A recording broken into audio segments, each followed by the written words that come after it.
1072. hadis. An Osman ibn Affan radıyallahu anhu kal, Osman As-Sabay'da, Allah razı olsun, Semiyatu Resulullah sallallahu aleyhi ve sellem yekul, men eşittim ni Peygamber aleyhisselam aytatu. Men sallal işâ'a fi cema'a فكأنما قام نصف الليل ومن صلى الصبح في جماعة فكأنما صلى الليل كله. Ravahu Müslim.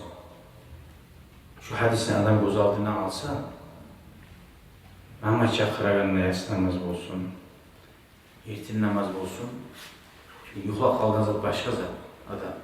Esi var turapturu, ayıkmada ayırı, barmaya almak, uzunu, ullu, kuturlukka yaşavun gibi barmakını alamatı. Bir tiraj. Adam o zaman azın zarar bulan zatını suymuyor yaşavun. Tuğum. Dünya yağından. Ahiret yağından bir ottiragan. Kara ne değil? Kim yatsı namazını cemaat bulan kılsa dedi. Şu geçeni yartısın ibadat bulan ötkirin adamımız imit bulurdu. Şunun zuhabine vardı. Hala uzun ulaşıp kalır. Geçen yartısı olmak için erten namaz 3'te bulamsa 4 saat tam olay ibadatda oturmak rahat sanmaydınız. Ramazan ayında tarawih olay yarım saat, 1 saat kalanı bu işi korasın. 4 saat ibadat ettiğini zuhabine alırsın. Yatsı namazga barıp, bu kuvvani bir yarım saat içinde bulamazdık var. Yarım saat barıp, 4 saat, 5 saat ibadet etip durduğunu zuhabine alırsın.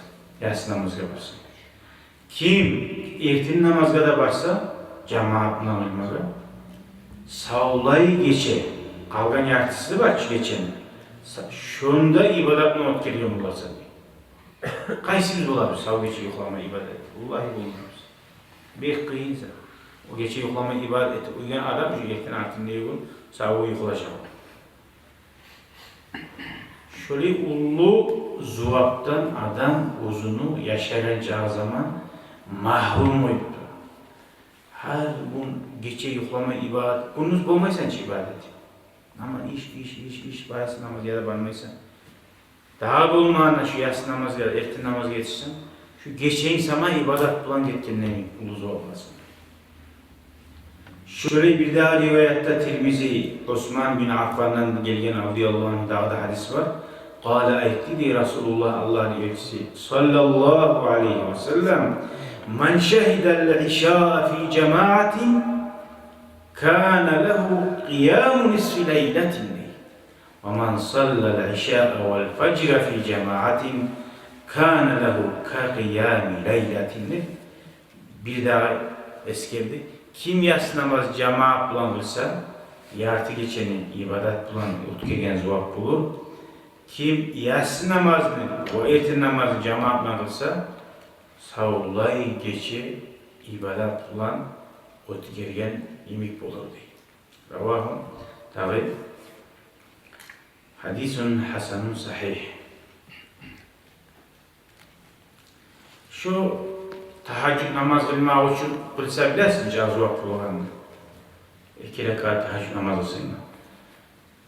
Daha bulmanın savu geçi namaz kılan adam ilk olsun. Tahaccüdde bulacak şu sabah durmaya olsun. Dursan uzakta tahaccüdünü zuhabi ayrıca dağda burada bular. Ama durmaya kalsan da savu geçi namaz kılan adam ne öttü?